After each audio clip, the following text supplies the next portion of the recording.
Good afternoon, everybody. Welcome back to Findmypast from home. It's Friday. I'm really excited that it's Friday. Myko, are you excited that it's Friday? Always excited on a Friday, because that means days of family history research until it's time to go back to work. I know, I'm so excited. Welcome, everybody. Just drop us a quick comment just so you can let us know that you can see and hear us okay. If you're new here, hello, my name is Ellie. I'm the Senior Community Executive for Findmypast, and I will allow Myko to introduce himself. I'm Myko Cleland, and I work for Findmypast as well as one of our resident genealogists and in our licensing department. So, hi, everyone who doesn't know who I am. Hopefully you've recovered if you have seen me before, and we've got lots more to share with you today. We have, absolutely. And normally when we come to you live on a Friday afternoon, there's normally one of us. It's very rare you get more than one of us. So yeah, you got two for the price of one today, double trouble, whatever you want to call it. Myko and I think we've done one other broadcast together, which I think was it One Welsh Records? I think so. Yeah, it was quite fun. Yeah, that was good. We should do these more often. So we do Findmypast from home. As I said, we do it every Friday. It's a free family history session for you to join. We can talk about family history, about history, and it's a chance for you guys to chat to each other and for us to connect as well, which is fantastic. And then we also do a more expert session on a Wednesday where we sometimes have guests, presentations, webinars, or quizzes like we had this Wednesday. Did anybody join for the quiz? Hands up in the chat if you joined for the quiz. How much fun was that, Myko? It was a new experience. Hopefully, I said it was something that you learned a little bit from and had some fun. And we might have to do them more often, but I don't know if I know suggestions were weekly or monthly. Maybe not that regularly. Maybe we could make it a Christmas tradition, and maybe we might try, maybe once a quarter or once every 6 months or something. Might be fun if you all aren't too worried about it. Maybe we'll add some more genealogy questions as we go throughout the year, perhaps. I was going to say, I don't think annual is enough. I think once every 3 months or so would be good. Well, I learned loads as well. So I was in the comments. I was every time somebody got a correct answer, I was giving them a thumbs up. And I learned so much. I don't think I would have done very well on that quiz, but it's what we do. We're learning from each other with these sessions. That's fantastic. Right, let's welcome some of our live viewers. So we've got Sue saying, from a cool but bright Guildford in Surrey, had my work's Christmas jumper party via Zoom. I think we've got something similar next week in Findmypast, so that's going to be fun. We've got Hilary who says, so we've got Eleanor, from a cold, dark, damp London. This session will cheer me up for sure.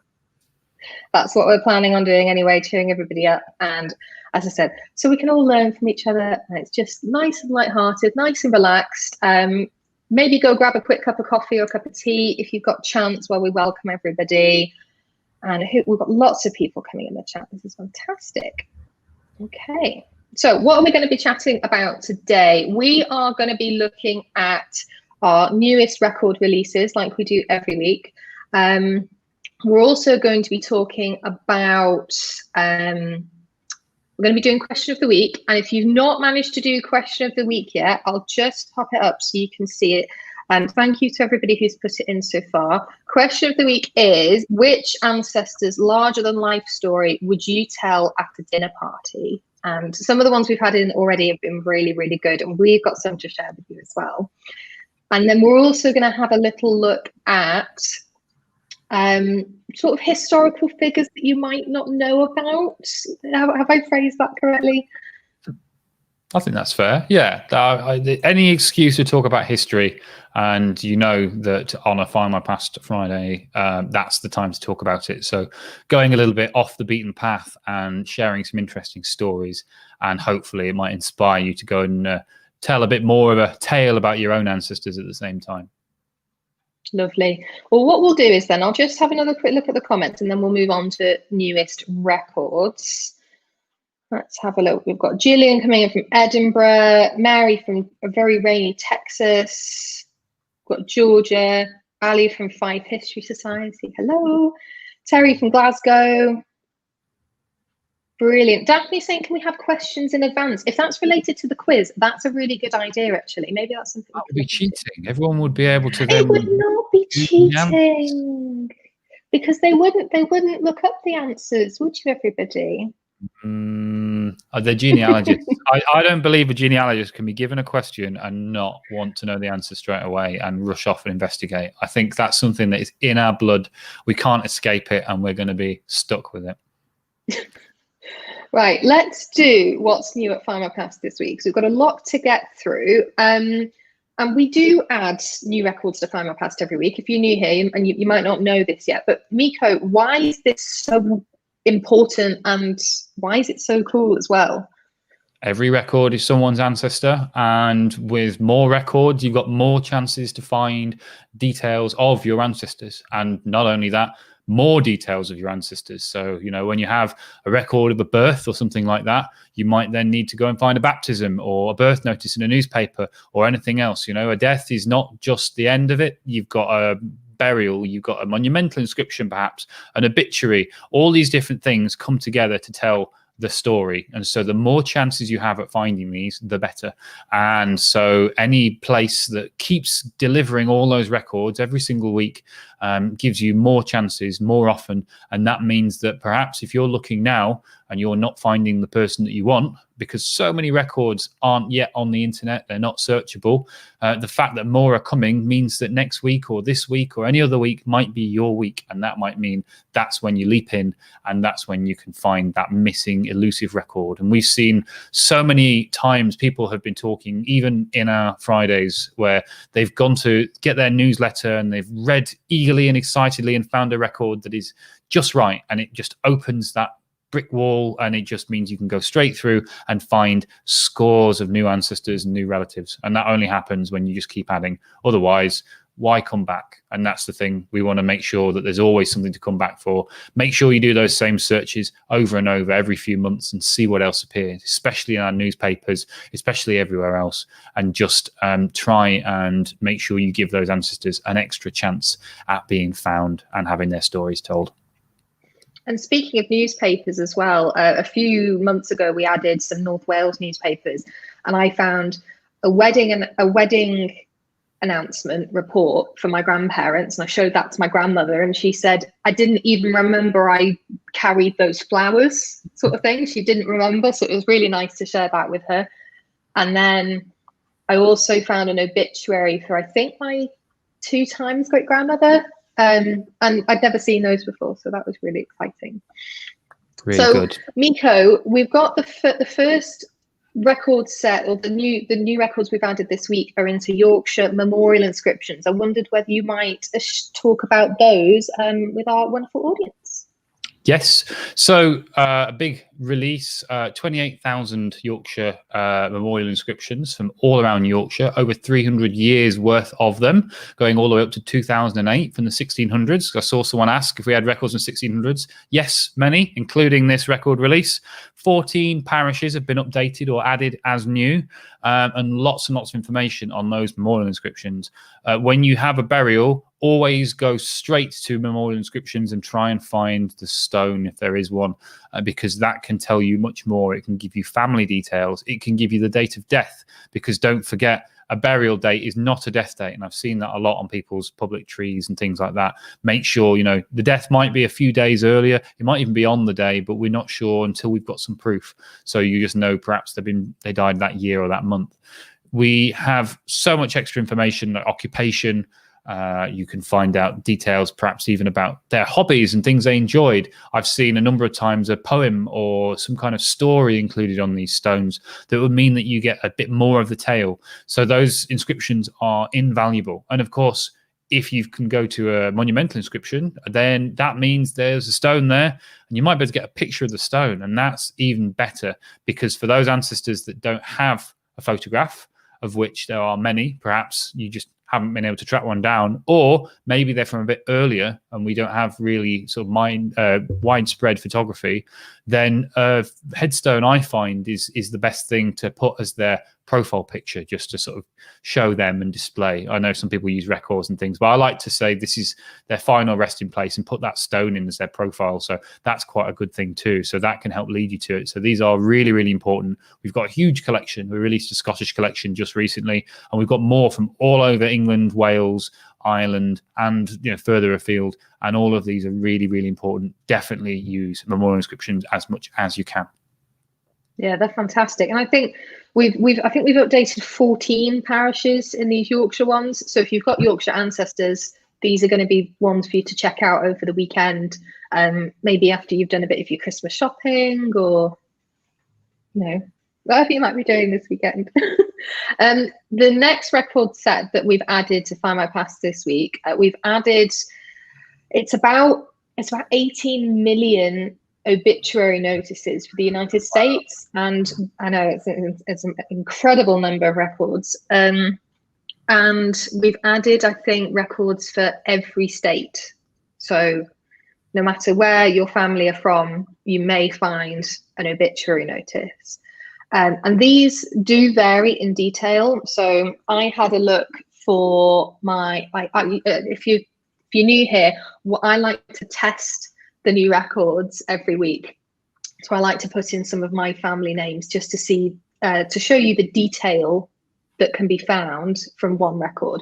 So I put in my surname, which is Overthrow, and I found 3 distant ancestors who I think I've mentioned to you guys before. So there's Curtis, Alfred, and Matilda, and they left the UK. They used to live in Derbyshire. They left the UK, I think, in the early 20th century, if I'm remembering this correctly.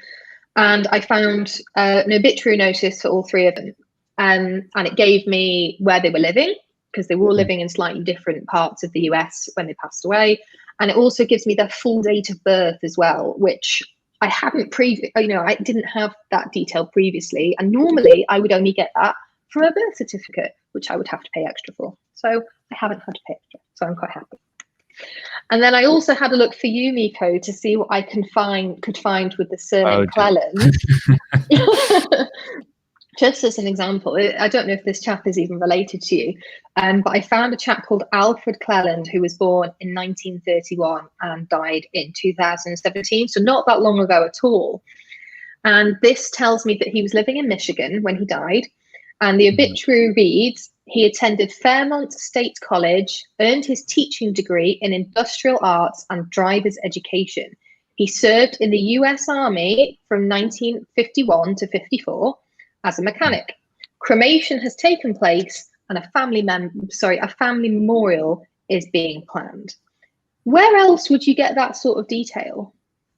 It does give you the whole life story. It's good. It's something that gives you all the extra clues to then plug into other records, and that's what's important. So obituaries are great, and there are lots on Findmypast, and it's wonderful to have a huge amount more, especially when we're looking at this. And I know it's American obituaries, and you may think, well, I don't have American family, so it doesn't matter to me or anything like that. But it really does, because so many of us have cousins, 3rd cousins, 4th cousins, 5th cousins who have traveled to the US, and they're a little too distant to have any stories of our own. So being able to use these records to fill in the gaps, and maybe even if you do that, you might find some living relatives who might have those photographs and might have that information, and possibly they might have some stories of their own from the old world that have passed down on their side. So it's really, really useful to keep looking for those cousins wherever they end up in the world, whether it's Australia, New Zealand, America, anywhere else as well. Absolutely, that's great advice. And I don't know if any of you have read the blog this week, but in there is actually an obituary for Elvis Presley as well. And I think Alex, who was with us in the comments, has already shared that in the chat. So if you want to go and have a look at Elvis Presley's obituary, go and have a look. It's really long, as I'm sure you would appreciate. He did a lot, so I think that's fair. Yeah, that's true. So Myko, I was hoping you might be able to run us through the last record set that's been updated this week, which is the Ireland BillionGraves records. Yes, so it's exactly the same principle we talked about with the memorial inscriptions for Yorkshire, but it's for Ireland, which is even more special because, of course, in Ireland, we have to think laterally sometimes. There may be some records we can't use like we can elsewhere. So we've got to use these other things, and memorial inscriptions are a perfect supplement and a great way to find that detail. And so rush to these. All 32 counties are covered, all parts of Ireland, north and south. And there are a great many names in there. And particularly when you're looking at the more common names, these inscriptions can help you to separate who is your ancestor and who isn't. So that makes it all the more important in somewhere like Ireland, when you've got places, one place that might be the area, you can then try to separate who was married to who and things using these stones. Fantastic. And it wouldn't be a Findmypast Friday if we didn't also talk through the newspapers we've added this week. Excuse me, I'm losing my voice at the moment. So we've added 5 new newspapers to our newspaper collection this week. The first one is the Cotton Factory Times, that was first published in 1885. And the aim was to sell more newspapers to cotton factory workers. But also it was very pro the workers. It was supposed to be a voice for the workers as well. So if you have ancestors who worked in cotton factories in Lancashire or Cheshire, definitely check this newspaper out. The next one we've added is the Blackpool Gazette and Herald. We've also added the Dorset County Express and Agricultural Gazette, the Kenilworth Advertiser, and then finally one which really needs a shorter name, the Bridgend Chronicle, Cowbridge, Llantrisant and Maesteg Advertiser. So if you've got Welsh ancestors, that is going to be one that you're going to want to check, and that was first published in 1880. And then we've also, sorry, Myko, go on. A lot of these newspapers have got stories that have been syndicated. So even if your ancestors aren't from these areas, it's more places that a story from Dumfries or London or Chepstow or Hull or anywhere else you can think will be inside. So don't discount it and keep searching for those names in those newspapers no matter where. Yeah, absolutely. Because you can find an incident that took place in Kent and find it reported in a Scottish newspaper. It does happen more often than you would think. We've also added additional pages into 9 existing newspapers that we've got in our collection. So that's really good. Full details of that are in the blog for this week. And you've already touched on this, Myko, but newspapers are an incredible resource for family historians. What is it that's so special about them? Newspapers have records that you won't find anywhere else. Newspapers are the place that you go to look for the time that someone fell down a well and had to be rescued by the village, or the time that someone read about the council expenditure and found out that people were paying far too much for ribbons on a typewriter and decided to write lots and lots of complaining letters saying, I know that these typists like to have things looking pretty, but do they really need ribbons on the typewriter? All these sort of things, these balloons, hot air balloons that run away with themselves and someone finds himself 3 towns over, or someone being frightened to death by a donkey. All these things are inside newspapers and you won't find them in records. The government is really interested in things that you can tax, or things that involve tax, or people that might end up paying tax. But outside of that, there are things that only the newspapers will be interested in. Things like gossip, things like the comings and goings of different towns and villages. They are really important for fleshing out the story. We've got the bones by getting the birth, marriage, the death, the core details from the government records, and then we fill in the picture. And we do that when we've got the frame, and that can only happen with newspapers. If you're not using newspapers, you really should, either on the British Newspaper Archive, our sister website, or Findmypast or Findmypast newspapers, same collection.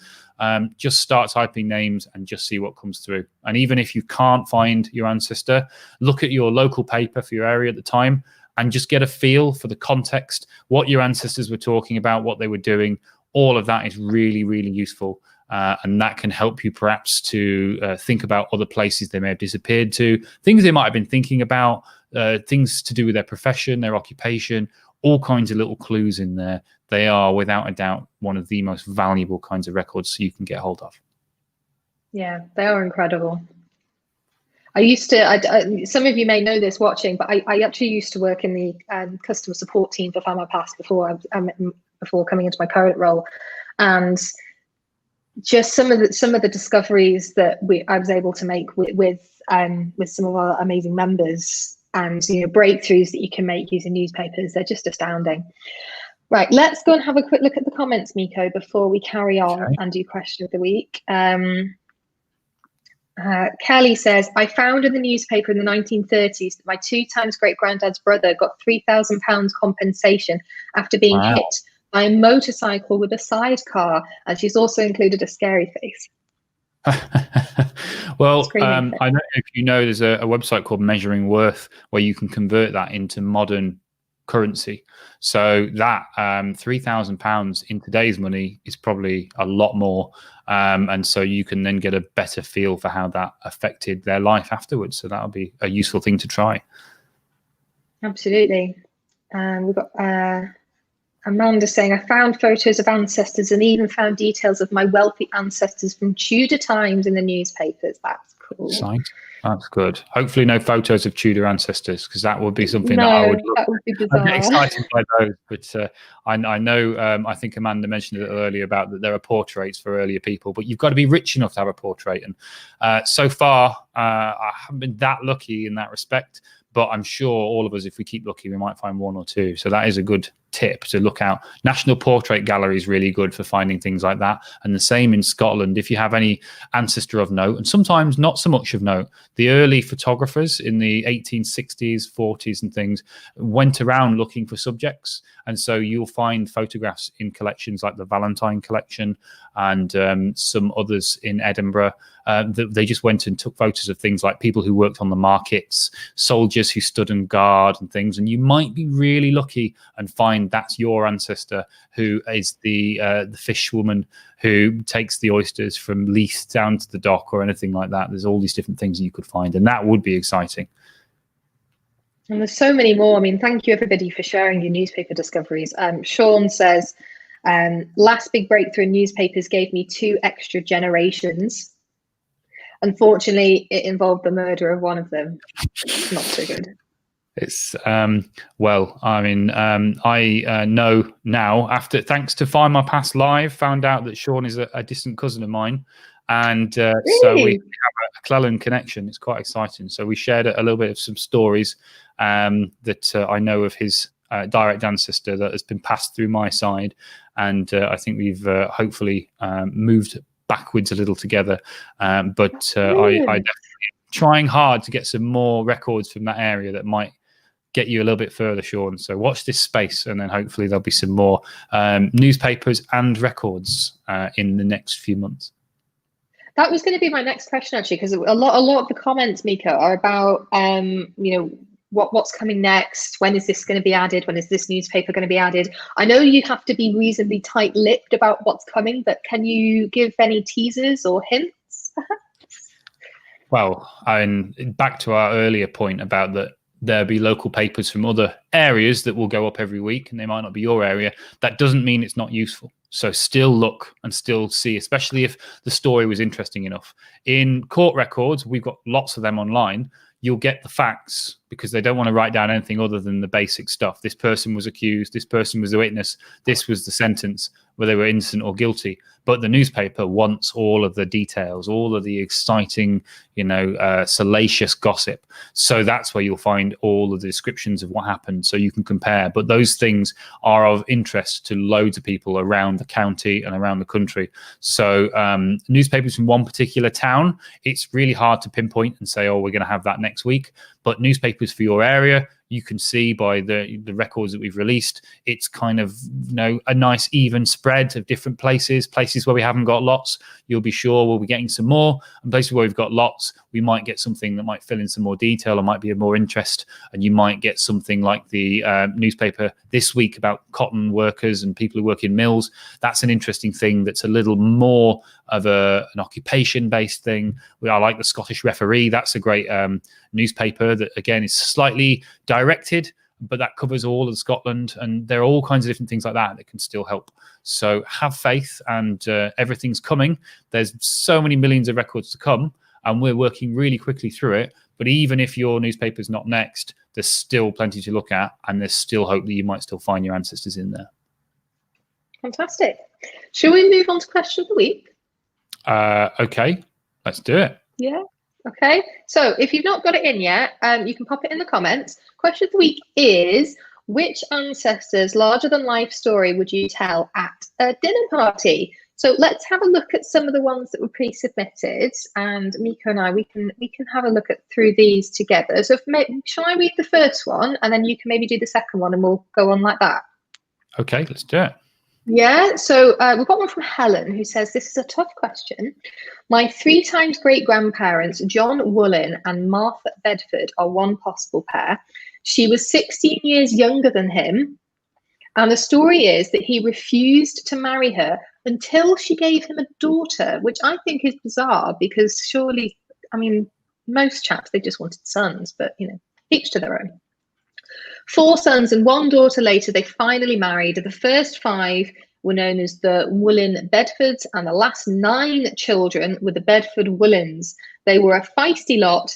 There were lots of arrests and convictions for fighting in and around the West Ardsley area and also Wakefield. They're the best people to have. Yes, there's going to be lots of records for those. So that's not a bad thing in any way. That's exciting. Everyone likes a bit of a tale to tell, and so that could be really, really interesting. So I'd look forward to that. I've got some of my own feisty lot too, so you know, I get excited whenever I hear their name, and especially with a name like Woolens. That's quite exciting because that might be a little easy to track down. So that's quite a great thing. Fantastic. Do you want to do the next one? Okay, let's do it. So Amanda is researching something at the moment.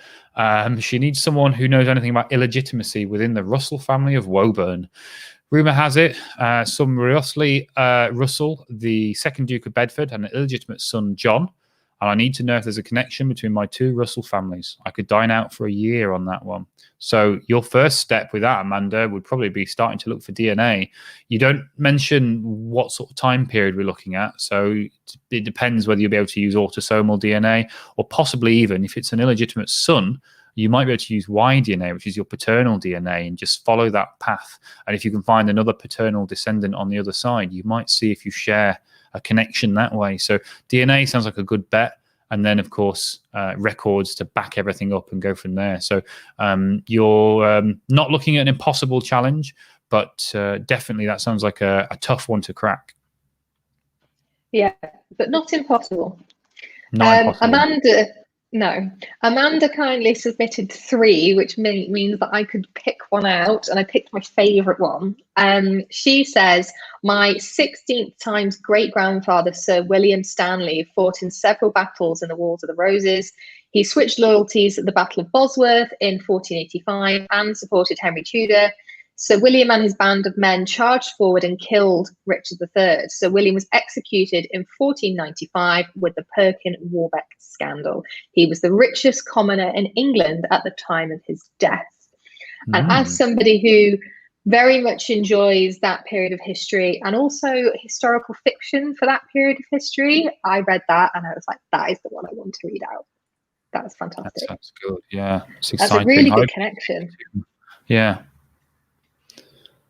I've got this one from Nicole. Their 3 times great-grandfather came from Germany to escape the military. He then joined his cousin in Wales and joined a travelling showman. He joined as a travelling showman, which his 2 times a great-grandfather did as well. They even got him the nickname of William Lumpcoal Billy Redhorn or Rearhorn, because he always got the best Welsh coal when he was with Pat Collins' Amusement. Loved finding this out from a book. My great uncle had a photograph of my 2 times great grandfather. That's exciting. Did he write the book, or is it something that we can all take a look at? Yeah, that's what we want to know. Next one we've got here is from Jane, who says, my granny's father was a completely different man than we all thought. He was married to someone else, and so was her mother. She had 5 children with this man, named them all with her married name, and Jane found this out with the birth certificates. What a story. So this is exactly the kind of thing that genealogy records and, you know, DNA research can uncover, because there's always going to be stories that are passed down from family member to family member. But then you start going into the records and you find that sometimes they're not all entirely true, but that's sometimes part of the fun. That's fair. That's good. I've got one here. Jane said that her maternal great-grandparents had 2 daughters together. Then their great-grandmother had 2 daughters with her brother-in-law, and the great-grandfather had 2 sons by another woman, and they never divorced. The girls grew up together, but they didn't know about their brothers until in their teens. Wow, that's incredible. Right, I think what I should do now is have a look through the comments and see which live questions of the week that we've had. Let's do Janet first. I would have to tell my 3 times great-grandfather story and his criminal endeavours. He was a naughty 15-year-old, fraudulently obtained flagons of sherry and got caught when he returned drunk trying to obtain beer. That's fantastic. Have you found that one in the newspapers? I'd be really interested to know if that's the case.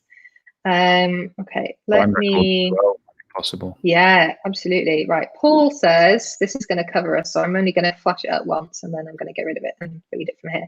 My dinner party ancestor would be John Ashton, who's convicted for high treason in a plot to overthrow William and Mary and reinstate James II after the Glorious Revolution. That's cool. That is a good story. That is good. I like this. There's a lot of good stories. Everyone likes a family history dinner party, it sounds like. Absolutely. Let me just have a scroll, Myko, and see what other things I can find here.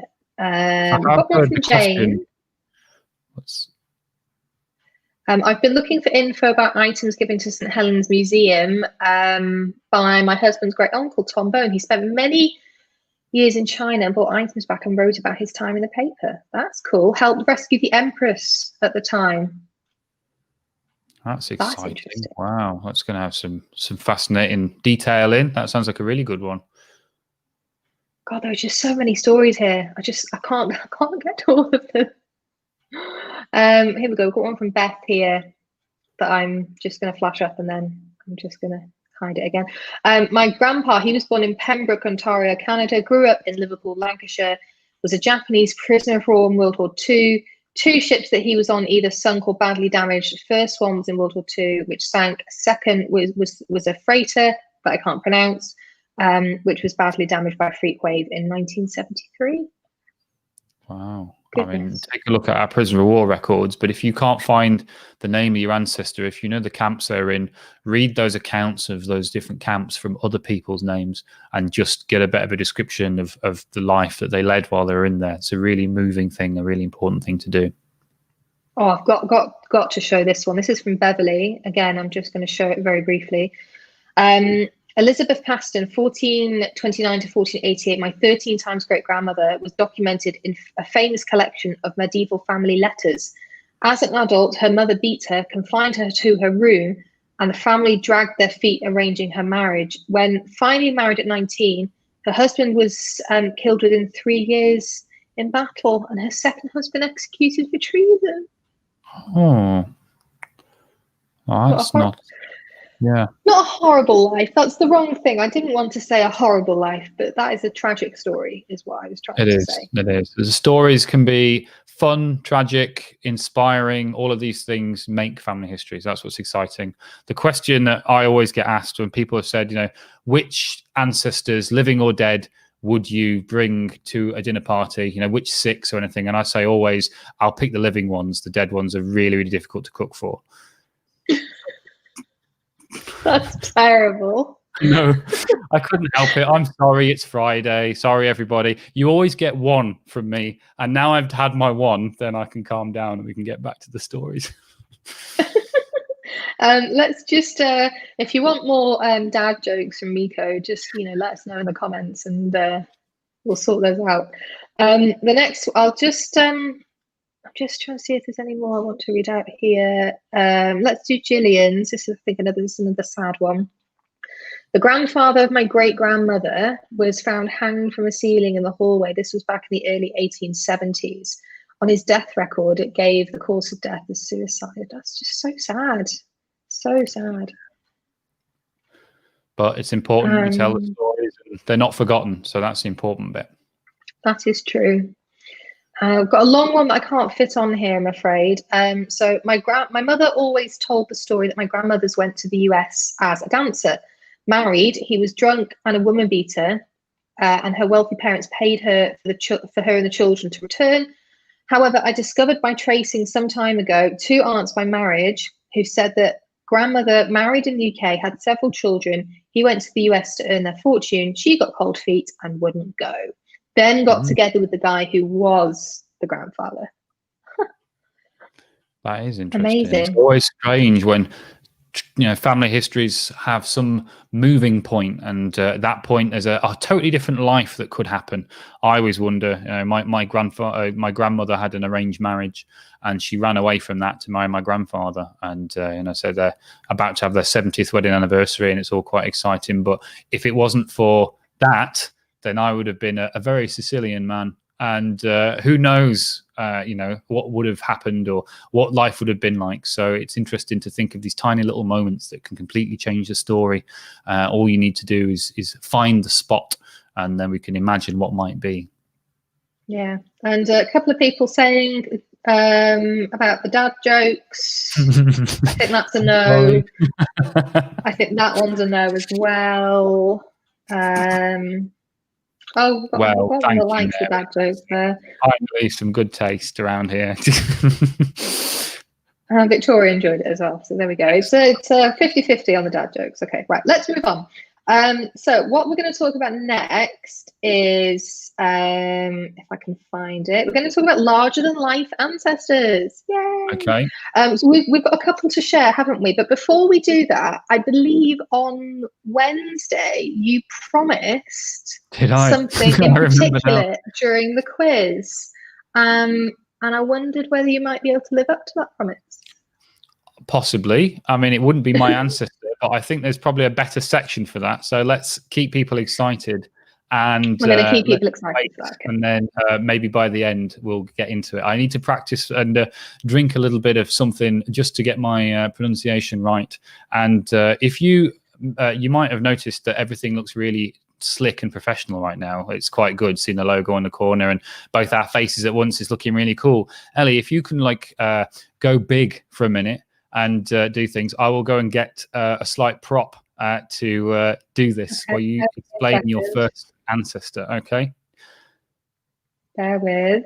There we go. Okay, right. He's going to go and get a prop. In the meantime, what we'll do is I'm going to share some of my larger than life stories that I have discovered about my ancestors. And there's not that many. My ancestors, they're not boring as such, but maybe I just haven't teased out these really good stories just yet. I think he's back, so I'm going to swap it back onto both of us. There we go. So I was often told, well, I say often, I remember being young, maybe like 8, and there was one of my great-grandparents still living at the time, which was my great-grandma.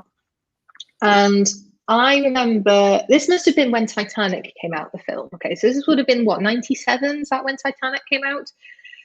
And I remember chatting to my great-grandmother about it, and she told me that she had a cousin who was on board the Titanic as an officer, but didn't survive. And that stuck with me, that little bit of nugget of information. And I've since sort of tried to prove it, and I haven't been able to. I asked my grandma and my grandma's sister if they knew anything about it, and they said no. So I don't know whether I misheard my great-grandmother, whether I misremembered, or whether she made it up. I honestly don't know. I mean, she was quite with it. I mean, she was 90. She was in her mid-90s when she died, but she had a really good memory. But I honestly don't know. It's something I would really like to look into, actually. So there's a record collection on Findmypast that will tell you the answer. Yes, there is. There is. Yes. The problem with that, Myko, is the problem with that is that when my my great grandmother's maiden name was Smith, and that's a bit tricky, but it's fine. I just need to dedicate some time to it, I think. There are 14 Smiths in that collection. It's all exciting. Those records we actually saved from a skip. That's why they're online. They were found and they were collected and scanned. But there are all the officers in the White Star Line, which is a shipping line that had the Titanic, and it includes those who served on the Titanic. If they're an officer, it's worth taking a look. I can see some names that might be useful. I suppose rather than me share all of my larger-than-life ancestors, I should go over to you, Myko. Is there any you want to share about? You might have heard a little bit about this story before, but one of the things I went to go and grab was this wonderful photograph, which maybe even Sean hasn't seen, which I got from eBay, which was a press photograph from 1909. So here we go. I'm going to pop that up there. There we go. You might have seen it before. You recognise. So that's one thing about searching for your surnames on these auction sites. See what you get. This was a press photograph from the Gilliam's Press Syndicate, and this was my ancestor, or my relative, William Cleland, who was rescued from a mine in Cherry, Illinois. They were buried underground for about 7 days. There was a mine explosion. Many, many people died. It was one of the biggest disasters in American history for quite some time, and they bricked themselves up with coal and made sure that they were safe from all the gas that was going around, and they drank water from different things and sucking damp rags to keep themselves hydrated. And in this darkness for 7 days, they wrote letters to their loved ones, thinking they'd never see them again and thinking they'd be found. And this relative was sat there underground singing Abide With Me, sort of basically every hour on the hour for 7 days. And I think after a few days, they must have become so desperate to escape after hearing Abide With Me over and over and over and over that they broke through and decided to go and find help. And if you look for the Cherry Mine disaster and you look about, Bill Cleland, William Cleland, you'll find him. And there's a photograph of him and one other person that have broken through and found people, and they were all discovered. And all these people were thought to be dead were alive because they were taking bodies out for so long. And he wouldn't have that photograph taken. This photograph, the bit of story that I know is that this wouldn't be posed for until my relative had $10 and a bowl of soup. And then the story continues, which you can find in our newspapers. He became a motivational speaker. I don't know if he just ever wanted to go down a mine again, so he decided to run around America telling his tale. And 2 hotels that he was speaking at burned down. And each time he had to run into the wreckage and save people. And so I don't know if he's really unlucky or really, really brave, but it's an amazing sort of weird, larger-than-life story that I like to find, in all kinds of newspapers and records. And then again, I found that wonderful bit of photography that I got just by chance by looking at auction sites too. That's incredible. Yeah, I don't know. What do we think? Do we think this chap was very, very unlucky or just very, very brave? Answers in the comments. Let's see what you think. Right. I'm going to read another one of mine. So this is probably, I don't think this chap is a direct ancestor. He's somebody I've come across when researching my family tree. He is on my family tree because he's got the last name Overthrow, and pretty much everybody with the last name Overthrow I'm going to be related to in some way, which is fine. So this chap was John Overthrow, and in 1819 he was actually sentenced to death for stealing sheep. And this also appears in the newspapers as well, and the newspapers gave me extra detail. It told me that he stole 4 sheep, and on one of the crime records there's a little R underneath where it says death for him. So then that got me thinking, well, what actually happened to him? And then I found another crime record for him that tells me that he was actually transported to Australia with about 156 prisoners, I think, male prisoners, on the convict ship Atlas. And I also, when I kept digging, this is the beauty of when you open up original images on Findmypast and you flick through, use the little silver arrow, and you see what else is there. I found a letter that had been written, I think, no, it was given to the superintendent of convicts, and this letter stated, it gave a long list of all of these male prisoners. It also gave extra details such as the fact that they were heading for New South Wales or one of the nearby islands, it specifies. And they also, before they headed to the Atlas to be transported, they were on the the Hulk ship. They were on a Hulk ship at Woolwich. I can't. There was a name of that, but I can't remember the exact name. And then I find him on the convict registers, which are also on Findmypast as well. And he's listed as John Overthrow, like the V is missing. So this is why it's really important to use things like wildcards and the name variants when you're searching, just in case there's been a slight transcription error, or indeed that the name is recorded differently to how you might expect. And then I also found when I then took my search to the rest of the internet, and I actually found a diary written by, I think it was the ship's surgeon. And there were details of an attempted mutiny where 7 of the prisoners decided to try and take the ship, which I think failed. And then there's also extra records that give me what these men look like. So I find out that John Overthrow had brown hair and blue eyes. I find that he's a butcher. It gives me his birth year, which I didn't have at that point, which is 1792. And then I get even more detail when I dig into even more, and I find out that he worked at Pennant Hills in one of the timber camps as a sawyer. And I want to carry on searching. And my next thing to find is whether he died there, because on some of the records it said his sentence was for life. And then another one I found says that it's for 7 years. So I want to know, did he come back to the UK, or did he live out the rest of his life in Australia? So yeah. Well, it sounds, I mean, there are very few people that did return because it was so expensive, particularly at that sort of point. But yeah, if you ever see an R next to a sentence of death or anything like that, usually that means it's been recorded, and it means that there's a commuting of the sentence. So you can always look for more, find more detail. And in Australia there are some great records of those people who have been later pardoned perhaps, or they've served their time and they've got land grants. There's lots of different records that you can use to find those things. And Pennant Hills is now part of Sydney, so there are other things to sort of get used to with a map and find where things are, but there's lots of records that might finish the story. I've got someone similar like that who's there about 1820 and around about the same sort of place. So I wonder if maybe they were friends. Maybe they saw each other. If you're a regular on these broadcasts, you'll know that Myko and I are trying to prove if we're related. It's almost a done deal at this point. We just need to find the proof. That's fine. We're just quite wasting jokes. Watch this space. Actually, there's a comment I need to flash up, Myko. Laurie says that I live just 30 miles from the Cherry Mine in Illinois. Is there anything you want to know? I'm sure lots. I do remember I did a talk at Roots Tech in America, Salt Lake City, some years ago, and I used my relative here as an example. And one of the great things about how when we share these stories and things can come up, it was a fine talk. It was all right. Nothing out of the ordinary. Everything went as you'd imagine. But the next day I had another talk, and someone came to see me afterwards, and he handed me this piece of paper.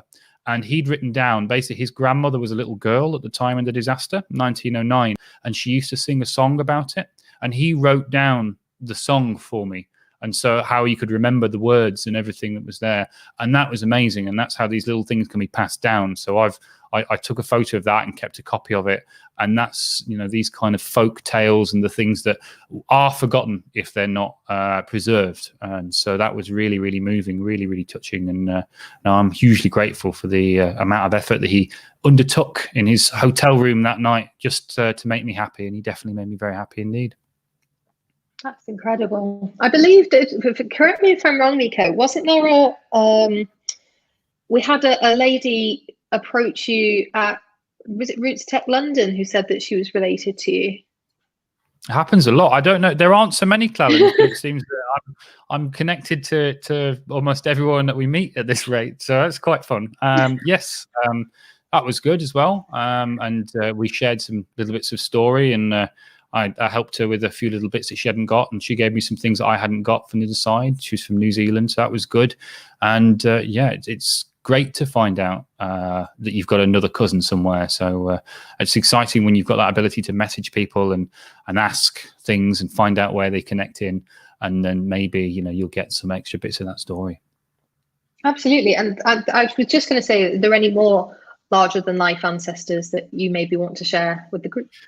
Not so. I mean, I could talk about lots and lots, but I think more so I've noticed a few people talking about when they're looking for newspapers. I noticed, people are looking for, I can't say it, Mark is trying to look for camp, and that's quite difficult to find. And I think Cindy's looking for hunt.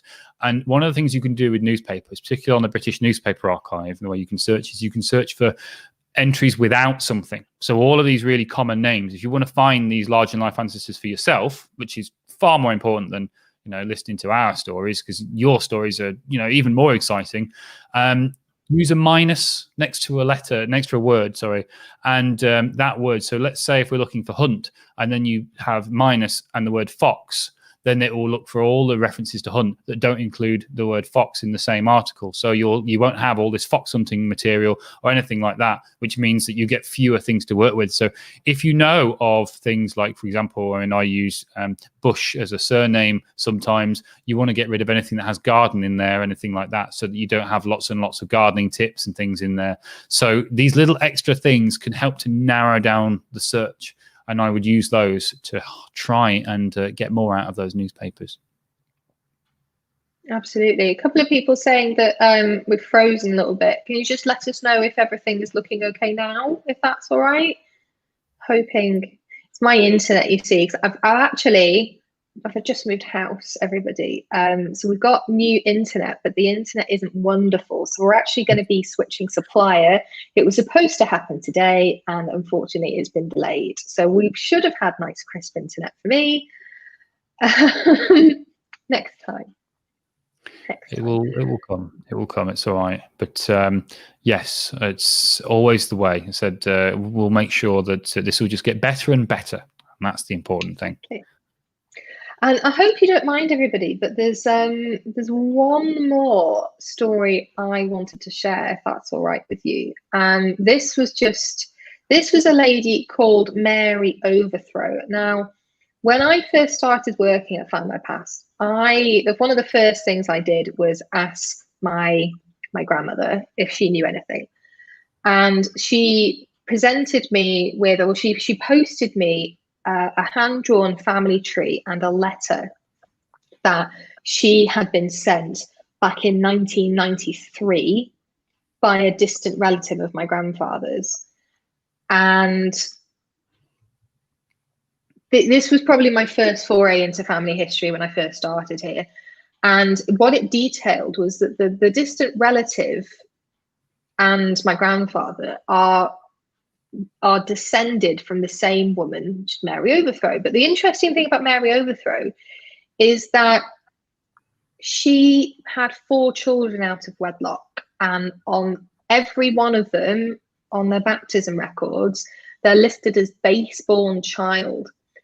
And I just think I would have a completely different last name if she had married the father, and Charles Overthrow, who I'm descended from, if he had taken his father's surname instead of his mother's. And that is just one tiny, tiny little bit of history, one tiny little piece of my family history. And if that one thing had happened, if she'd married the father, I would not be an Overthrow. I would have a different surname. And I'm sure we've all got stories like that with cases of illegitimacy. But that one really struck with me, especially as it was, a distant relative who contacted my grandfather about it, and we all descend from this same woman, Mary Overthrow, and I just thought that was wonderful. That is exciting. That is good. And that's another reason why DNA can be helpful with some people who haven't got a surname or anything. And there's other records you can use as well. On Findmypast, there are bastardy bonds, if you can see those, huge collections of those. Poor law records can help you to give you some information about reputed fathers, particularly in Scotland, where there's lots of detail. All these things can help to fill that gap. I mean, you can keep on telling the story, as you have been able to. Good. Right, let's remove the banner, and I'm going to go back into the comments. We've actually only got 7 minutes left. I just want to have a quick look at the comments because we had a couple of questions I wanted to get to. because Sue has said, is there a video on searching beyond the basics? Because we mentioned a lot of things that we search, and I wondered how you come up with ideas of where to search. That is a great idea for a future Wednesday session. What do you think, Myko? I think we talked about this a while ago. I think people said that they wouldn't mind seeing that. So I think we'll get on that and we'll try and put something together. That sounds like a really good idea. Yeah, because although we started doing these more often in March when lockdown started in the UK in particular, we are going to be carrying these on. As you can see, we've got a lovely new tool for these as well. We've got some really exciting guests lined up for the new year. I think I've got the calendar planned until March at the moment. Myko, you've signed up for a couple already, which is fantastic. So these are going to continue because, you guys join us every week for these and you interact and we get to chat to you and it's fantastic. You share your discoveries. So we want to carry them on for you, basically. Now, have we missed anything that we were supposed to talk about, Myko? Because we've got a couple of minutes left. Well, we had grand plans to talk about all the weird and wonderful people around the world that fill history with stories, but there are so many, we can't really fit them into an hour, and your stories are more exciting. Do you know what you should do? I think maybe you should read out a couple of your favorite ones that you found. Okay, we'll go for that. I mean, I've got two that I find really interesting, and so I could go for that.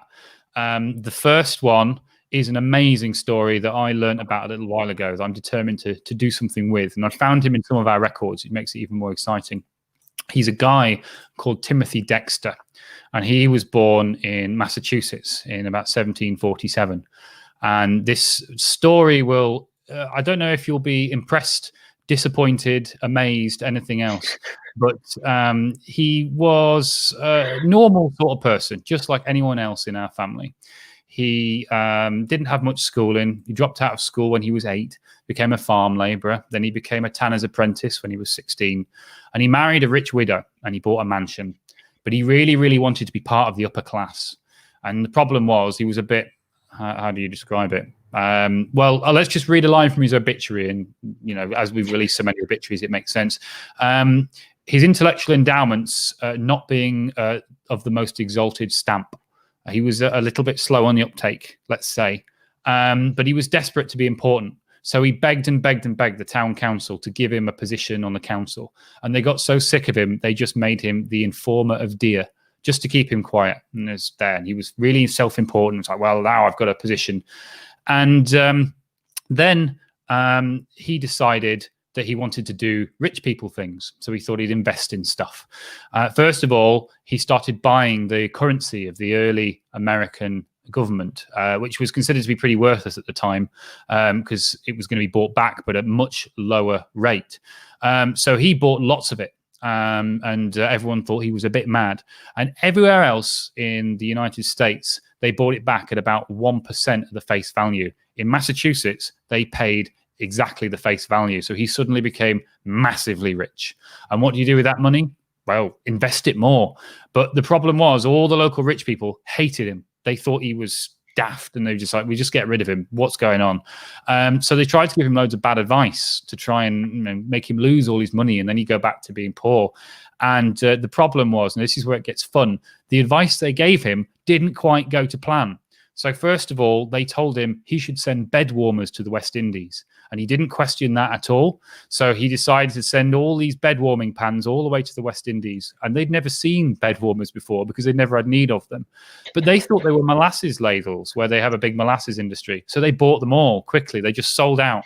And so he came back to these other rich people in town and said, okay, made loads of money. Now what do I do? And they said, send mittens to the West Indies. So he said, okay, I'll do that. He sent mittens to the West Indies and they arrived at just the same time. Some merchants were going to Siberia came in. So they bought them all.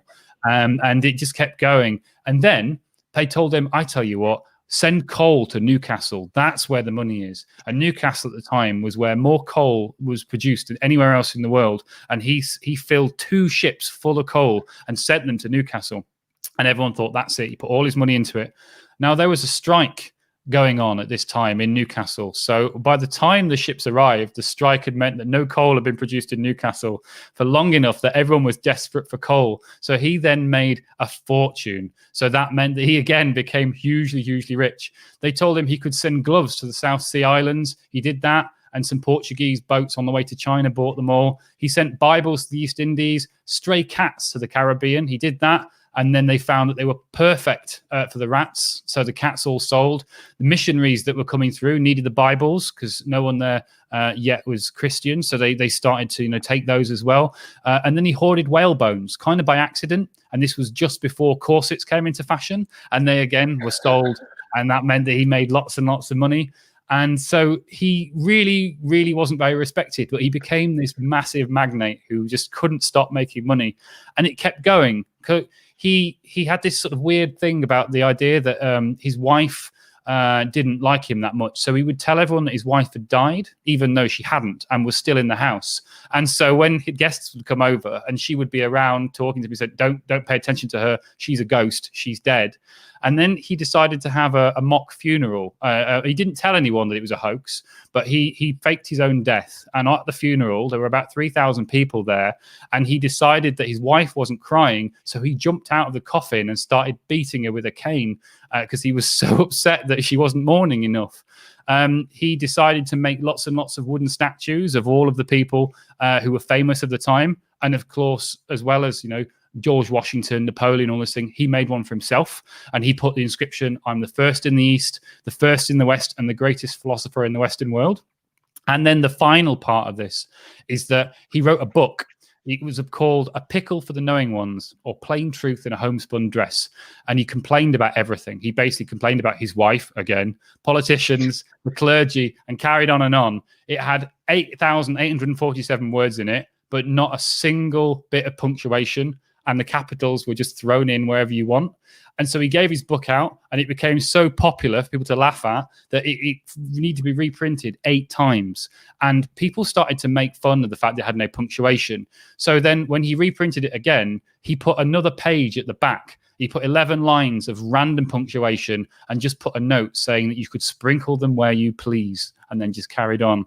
And he is perhaps one of the most, when we say larger than life, I can't help but admire someone who accidentally just fell on his feet over and over and over. I mean, once is something that I'm sure we've all got an ancestor that did that, but for 10, 20 times and to keep going, that's the sort of person that we want to tell stories about. And he just seems to have done it with such style and such confusion. And then also, I can't really tell if I could say he's a person to be admired because of the weird things he did, but he's fascinating. So these stories are the ones that we should start finding more records about, finding more information and telling them.